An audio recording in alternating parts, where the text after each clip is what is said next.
Hello, my loves. Terrible, grainy video recording here. Terrible, grainy voice. However, we've got some good juice in this video, so stay tuned.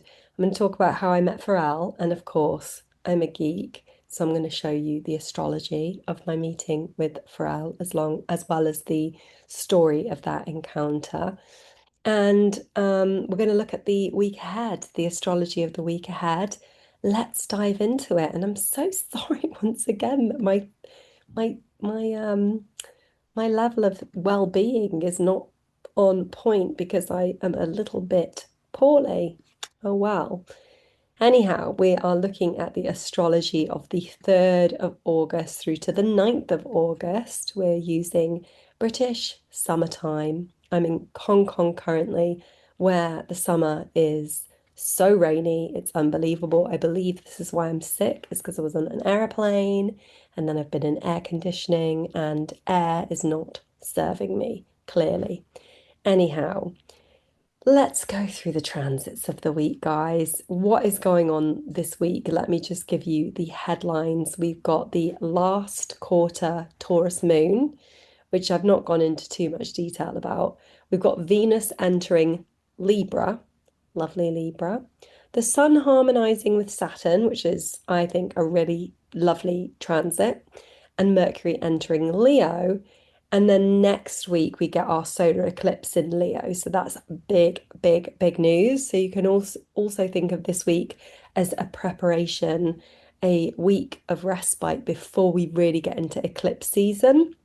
We've also got the continuing strong aspects between Uranus and Neptune, Uranus and Pluto, and Neptune and Pluto. So we've got this configuration in the stars that is harmonizing those slow, slow outer planets.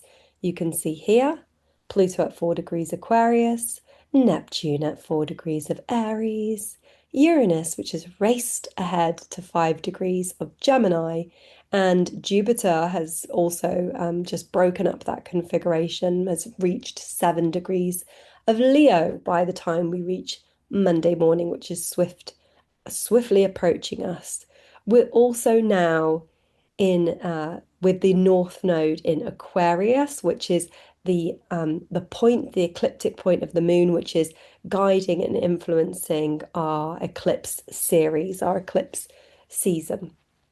So that's also really cool because we can tap into that point as a point of interest. Okay, let's get on with the week. So we start the week here with this moon in Aries, conjunct Neptune very early on Monday morning, 5:22 in the morning. We see a moon Neptune conjunction. So you will experience that if you're like me, if you're in Asia, you will experience that a little bit earlier. But British summertime, it's not going to mean too much because everybody's going to be having wild dreams with that moon Neptune, planet of dreams, and Aries, adventurous, dynamic Aries. Aries moon. So we've got that configuration that you can see, which is creating a lot of interesting headlines, I would say. I did pick out on threads celebrities with planets and points at 4 degrees of the air and fire signs, which is what we've got here. Gemini and Aquarius are the air signs.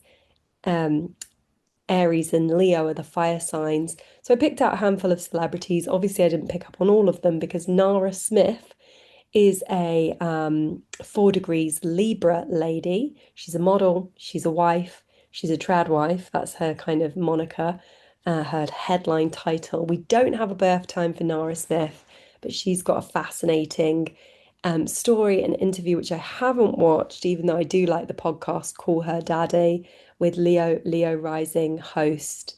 Can't remember her name, but the podcast is Call Her Daddy. I really find her fun and funny. And yeah, Nara Smith's been on it and she's rejecting this headline, this title that's been coined called Trad Wife, even though she's got North Node and Jupiter in Cancer, very homemakery, very, very motherly. And she's had 4 kids by the age of 24. So she is very much that mother archetype, very much flexing that Jupiter in Cancer. However, she's also had Lots of transits. I tweeted about it in a thread. Anyway, I won't go into detail, but Nara Smith's got 4 degrees Sun in Libra. Jared Leto is also another high-profile celebrity who is caught up in the news at the moment with a very damning television show, which we love to see women calling out predators. And he has a 0 degrees Mars in Aries, opposite Pluto at 2 degrees of Libra, and he also has Venus at 4 degrees of Aquarius. So he is an Aquarian hero, not who's currently being pounded by Pluto. And as a Taurus rising, that Pluto is right on it's heading for his midheaven. His whole chart is certified time-wise, so we can really go to town on studying his chart. I haven't been necessarily going through every nook and cranny, but I have had a look and I find that fascinating. I can't access the documentary. Maybe you can if you're in the UK. It's available to some countries on YouTube. Anyway, these planets will be picking up on, these transits will be picking up on people with those points, Nara and Jared, come what may. So they are the cultural icons and people hitting the headlines. And especially with this moon Neptune, playing into that, we could have some more news hitting, as the moon connects. So, moving into Tuesday at 20 past midnight, the moon connects with Saturn. So, we can very much see that the start of the week, Monday, Tuesday, with the moon in Aries, is very much about highlighting progress made with Saturn, especially seeing as my favorite aspect of the week, we'll see the sun in its domicile sign in Leo, strong in Leo, forming a trine to Saturn. So even at this point here, it's very, very strong, this signature of the Sun and Jupiter in Leo, forming that trine aspect to the moon as well as it moves through the zodiac. So they're basically starting the week with a really fiery signature. And then we move in on Wednesday. So Monday, Tuesday's fiery, and then Wednesday, the moon enters Taurus very early in the morning on Wednesday. So basically, the whole of Wednesday and right through till Friday morning, we've got a Taurus moon. Taurus moon is exalted, Sun in Leo is domiciled. So we've got two really strong signatures, and they are very easy to describe, right? These two signatures, easy peasy, perhaps the easiest I could conjure. The Sun in Leo, the crown amidst atop the Leo, the lion. Leo, Sun in Leo is the quintessential Leo archetype, strong, resplendent, regal, vital, powerful, full of courage and vitality, full of backbone, full of heart, full of charisma, drama, and performance. That is Leo. And we can also imagine it as a lioness, comfortably sun lounging on her rock. And then conversely, the moon in Taurus, the cow, chewing its grass, chewing the cud, the cow stationary. These two are both fixed sign, fixed lion on the rock, fixed bull in the field, also sunbathing because it's summer.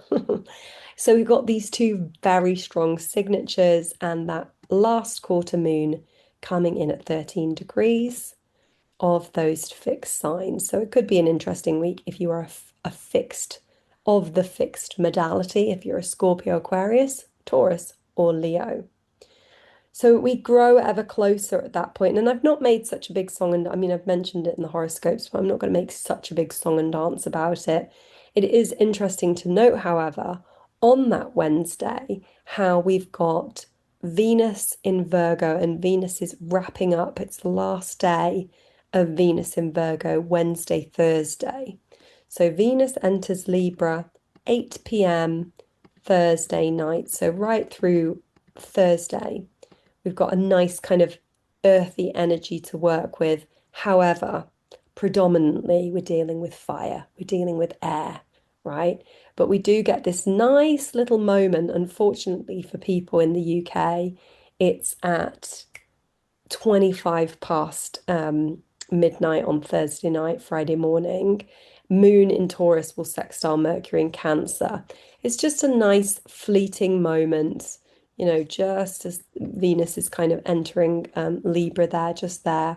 We get this nice moon, Mercury. What's it good for? Well, Mercury in Cancer being the last planet for the moment until Mars enters Cancer, Mercury being the last of the Cancer transits, and the moon being exalted in Taurus. So it's kind of like a sweet, soft, gentle, considerate, sensitive transit to be working with. And as we've still got that Venus in Virgo, which isn't the best, but it's also kind of corroborating there, harmonizing. So it could be a nice little moment. But is it, it's a Thursday night, maybe not that special. Then my kind of most important dynamic that happens this week, other than the sun sort of bridging that lovely trine to Saturn. So let me just mention this first. Sun domiciled in Leo, Saturn not so happy in Aries, but we've had some time to get used to Saturn in Aries. It's not bothering me at all. Saturn is not doing well in Aries, but I've not found it to be really, really gnarly, and it's been on my Venus, and I have not had any problems with it so far. So far so good. It just shows how a transit of a bad planet, let's say, doesn't have to be all doom and gloom. And there we have, the sun forming that trine to Saturn, Saturn being the planet of longevity, long-term plans, discipline, consistency, boundaries, borders, walls. So erecting and discovering walls that we can create, discovering how to really erect boundaries with Saturn in Aries. And as the sun spotlights that, there could be luck on our side in articulating. And we actually do move into Jupiter trine Saturn in September. So again, think of all the things that you're trying to steadily come to terms with, the things that you're trying to meticulously and methodically do with Saturn in Aries, whatever that means for you. Boundaries is something, expertise, consistency, and building, building, building. Hard work. Where are you putting hard work in? Where are you willing to go the distance and do long-term planning? Spotlight it this week. It's a strong time to acknowledge the effort that you're putting in. Great. So then let's move on to this Venus entering Libra. This picks up on the dynamic, the configuration of Neptune in opposition, Pluto in trine, and Uranus in trine. So Venus will aspect all of these different planets. So the first thing she'll do is well, actually not this week. She'll trine Pluto on Monday, right? So just she's edging into it, she's inching towards it. And what's interesting is that the moon enters Gemini here as well. So Venus enters Libra, moon enters Gemini, okay? So moon enters Gemini on Friday at 7 a.m. Okay. So this Friday is good and exciting in terms of acknowledging spicy stuff, in terms of acknowledging excitement and the airborne interests that we have. Mercury's still in Cancer, but let's examine here what we've got going on. So, Moon, Uranus in Gemini, Gemini being duplicity, Gemini being multifaceted and dynamic and curious and interesting, and all about, with Uranus, their technology. So, the very fact that we're working with this Gemini, Gemini is so prevalent now on my interface. It's always popping up whenever I'm Googling something. I'm no longer thinking about Google, I'm thinking about Gemini. So we've got the Moon, Uranus, and Mars all in Gemini.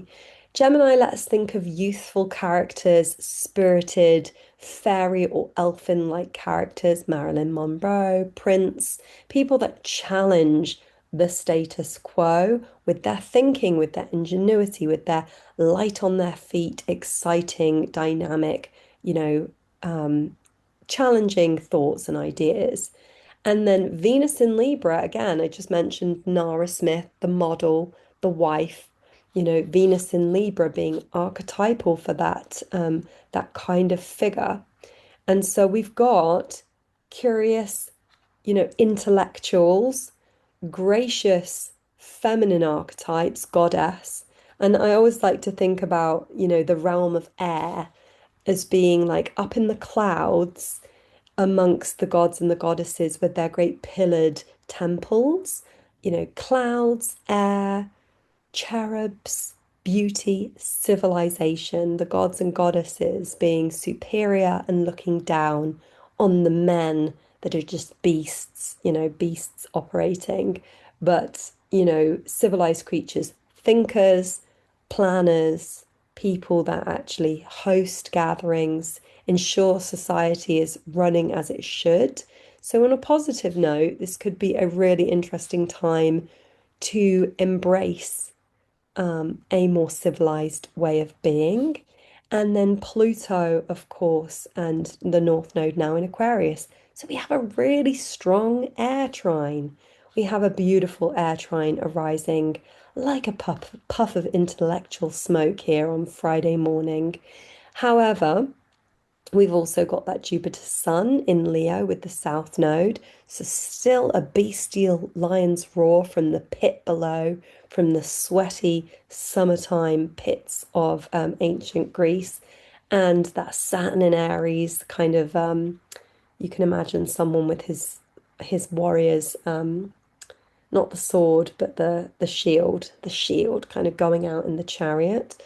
And then Neptune in Aries, really also adding a dynamic spice as well. Remember that Neptune is the cultural sway.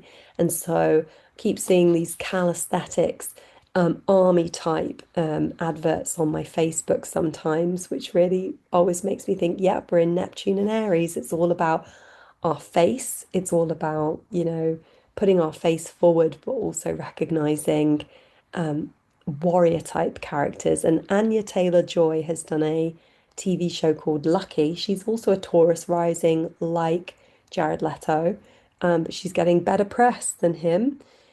And she's got a multiple planets in Aries, all in the 12th house. Very interesting character there. I believe she's either recently married or she is engaged. I'm not sure. But she's quite stunning on one of the latest issues of Elle magazine. I think it's Elle UK, for which I write the horoscopes. So go check out your August horoscope there. It's short and sweet, but you might like it. So that is taking us through to this Venus in entering Libra.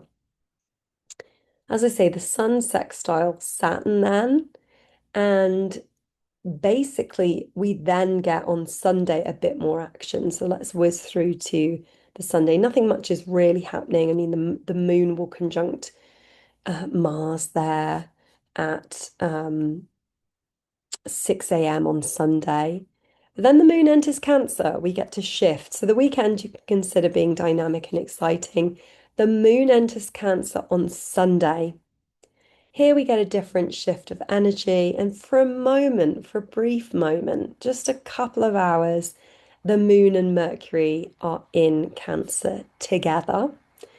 But we then see, within the day, Mercury entering Leo. That takes us into Monday, so I'm not going to race ahead too much, but you will see also Venus trine Pluto at that stage too, locking in with the more intense, obsessive relationship issues the following week.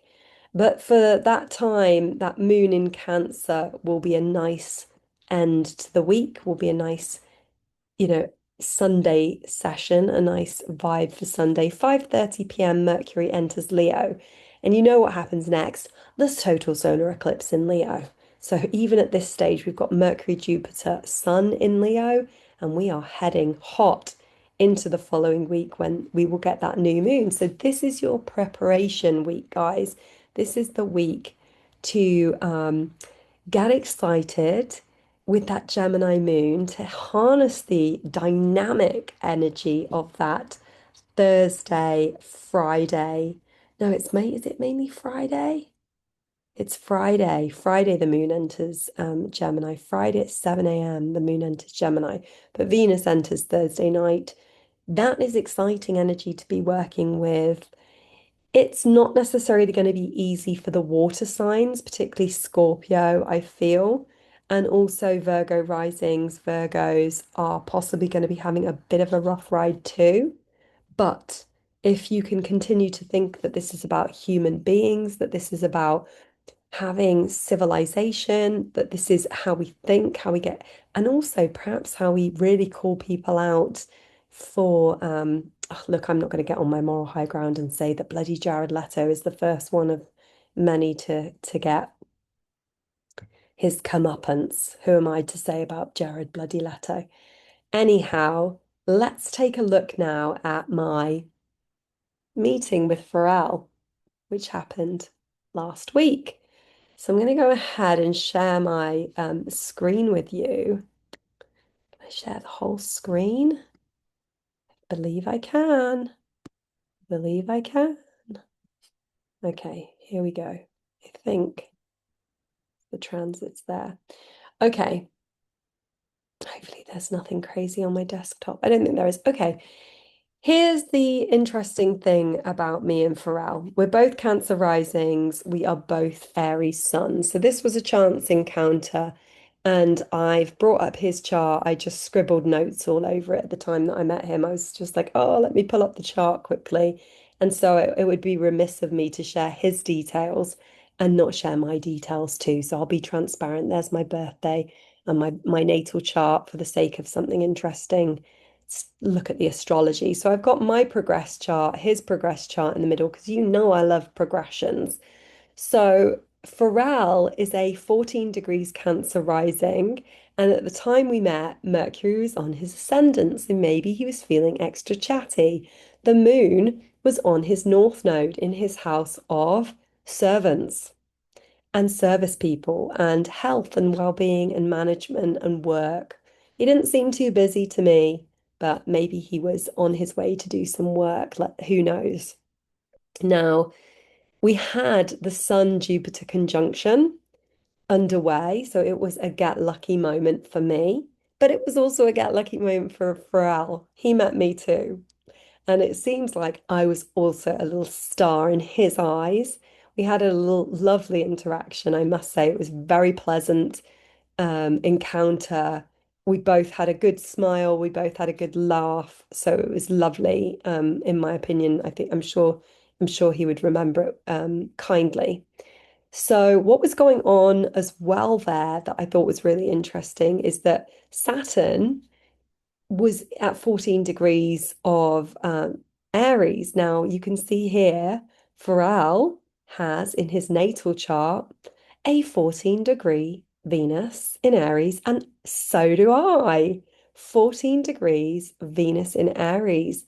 You can see in my chart, I've got Ceres, Venus, and Eris all conjunct at 13, 14, 15. This man has Eris, Venus, and Sun and Chiron. Would you believe it? He has a Sun Chiron conjunction all at between 12 and 16 degrees. So we are really sharing that. And if I share the photo as well, I'll put the photo on my Substack. Um, I think we look very similar. I know that's a stretch to say that I look similar to Pharrell, but the way we're kind of tilting our head, he's got incredible cheekbones. I'm not competing with his skin or his cheekbones, but we do have a very similar nose, facial structure, or maybe I'm imagining it. Let me know if you think I'm on the nose there. But the fact that we're both Cancer rising, Venus in Aries, Sun in Aries, of course, my sun is at 24. Now, the way the conversation went down was that I turned to him and I went, "Wow, it's you." And he goes, "Yeah," like he kind of nodded in acknowledgement and kind of sidled up to me on my right hand side. And I went, "Wow, like that's." I just was waiting for my cup of matcha, and I was like, "Wow, that's so crazy. It's Pharrell." And I just was like stood there thinking, whoa, dude, that's like crazy. It's Pharrell to myself. And I thought, oh, quickly say something because obviously, he's probably waiting for you to say something like more than just, wow, it's you. And so I turned to him and I said, I know that you're a Cancer rising Aries sun because I'm a Cancer rising Aries sun. And he said, yes, and I've got the moon in Taurus. And I said, exalted, because the moon in Taurus is exalted. And then I guess I don't know, maybe he saw I was like so starstruck by him. He said, and what's your moon sign? And I said, Sagittarius. And I've got this massive Sagittarius moon tattoo on my leg, and I was wearing a skirt. So I pulled up my skirt enthusiastically and said, Sagittarius, and showed him my tattoo. And then his bouncers, his kind of like cronies, sort of like came closer to me as if to say, oh, and he goes, nah, man, she's cool, like as if to say, like, back off, we're having a chit chat. And so in that moment, I felt like, oh, we're quite like resonant with each other, like looking back. Now, of course, this is just a moment, this is just an encounter. But you can see in my chart there, the moon was on my Jupiter, which is the planet of luck, also in the sixth house. So I was kind of, I shared with him that I'm an astrologer. I shared with him that I'm the horoscope writer for Elle. And of course, Saturn being in my 10th house, feeling quite responsible. Maybe he is doing a lot of work with Louis Vuitton, so he is also being responsible. His progressed moon is in Aries. I've just had my progressed new moon in Gemini. But coincidence, so basically there's a lot of resonance there. Like my progressed Mercury is in Taurus, conjunct his moon. So it's kind of funny the way we were talking about his moon being in Taurus and my Mercury is conjunct his moon. Bit of a stretch there, but anyway. Coincidentally, so my transits in terms of the Gemini house, I've colored his in differently, but you can see his progressed sun is also in Gemini, just like mine. His sun is conjunct my Venus North Node in Gemini. His Mercury, Venus, Saturn progressed are all in the 12th house with that Mars transiting that trio there. You can see his progressed Mercury, his progressed Venus, and his progressed Saturn. And my progressed moon is conjunct his Venus. So I just thought, oh, that's so nice. That's really lovely. We both have Vesta in the 12th house, and he has Saturn sextile his Sun Venus conjunction. Coincidentally, I'm also on my Venus line in Hong Kong where I met Pharrell. It's not every day you meet such a wonderful superstar, but yeah, I just thought that was super cool. And I thought the transits and our synastry is pretty on point there, right? And I was surprised he didn't like take I was surprised I wasn't getting a call off of him afterwards, to be honest. I thought he was going to request my presence for an astrology reading. The other thing is there is a bit of nice harmony going on with the Earth planets there. We also had Venus sextile Mercury in the chart. So we both got that nice third house transit of Venus. So we were out and about in a coffee shop. Nobody else made a fuss of him. Nobody else was talking to him. He was all alone, save for me striking up conversation. I don't know how often he ventures out into the real world. I'm sure he does quite a lot, but I'm sure there's often times not the opportunity to have a chat. And I said, oh, welcome to Hong Kong as well, I said. And coincidentally, then the full moon came to fruition at 6 degrees of Aquarius just a couple of days later. I posted a picture of him on my Facebook, got lots of likes. So that was in my eighth house, using his presence to boost my popularity. And it was conjunct his Mars Jupiter. So I do wonder, what was he in town for? I wonder if he had some kind of an interesting event going on because, yeah, the full moon was right on his Jupiter, on his kind of work. The ruler of his work sector is Jupiter, just like me. Strong synastry. right? And the reason I say like he was lucky to meet me too, wink wink, was because Sun Jupiter was in both of our first house. So we were both the stars, right? Sun was in his first house, Jupiter in his second, so he's obviously making a lot more money than me at the moment. But the other interesting thing, I timed this chart exactly to the minute, to the moment of when we met. Can you see that the sun is exactly opposite Pluto to the minute? To the minute. So the degree is 4, the minute is 17, and it's exactly opposite Pluto. And I said to myself, what does this mean? Where was Pluto showing up? Where was Pluto showing up in the encounter between me and Pharrell? We're both Sun Jupiter. He is known as Mr. Lucky. He is Sun Jupiter. I am Sun Jupiter too. These planets are in my first house, god damn it. Who's playing Pluto? Well, of course, I realized it was his bouncer. His bouncer was kind of hypervigilant, which is, of course, a very good trait for a bouncer to have. But he was a bit too full on, if I'm honest. He was very interjectory. He was very um, puffing his chest out. He was very plutonic. I'm very tall, so you can't out Pluto me, mate. And I passed my contact details to Pharrell, and the bouncer grabbed them from me, and I said, "Oh, would you like an astrology reading too?" And I stroked his puffed out chest. I went, "Oh, would you like, because I was just like, who are you, mate? Stand down, Pluto. My domiciled sun moment is too strong for your forces, Pluto in Aquarius." So that was my takeaway of what the plutonic element was, because something will always be showing up in the chart. And I could go on and on and on, talking and talking and talking. But that's what I got to say about that. So I do encourage you, if you meet a famous person by chance, in a chance encounter, write down the time. Oh, and he said to me, let's get a photo together. I wasn't going to ask, but he invited me to, which was just absolutely lovely. What a wonderful man. He was so polite.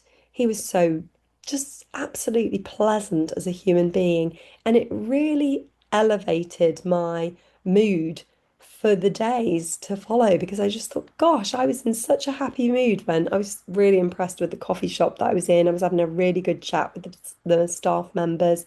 I was incredibly happy. And I thought, I wonder if that somewhere in the cosmic consciousness, that my vibration of happiness meant that I was allowed to be in his presence, because as a very esteemed human being who is, has creative license. It's not even that he's made so much money, which he probably has manifested his own billionaires boys club. It's not even about the money. It's more the fact that he has creative and artistic license. Although, who knows, with Saturn on his Venus, maybe he is also feeling the need to assert some boundaries as well. He certainly didn't with me. We had a lovely, lovely, intimate little moment there. I was very grateful. And with that, I'm going to wrap up. I know the grainy video is not brilliant, but I'm sending you all my best and lots of love for the week ahead. It's time to prepare for the eclipse. How to do so? Hydration, staying well. Don't be like me and get sick. Echinacea, lozenges, fresh fruit and veg. Eat well, slow down, be careful. There's no dramatic aspects this week that suggest anything crazy, but still, we're heading into eclipse season. Headaches can increase and so on. So just be that extra little bit mindful as we go into the most dramatic season of the year. Big hugs.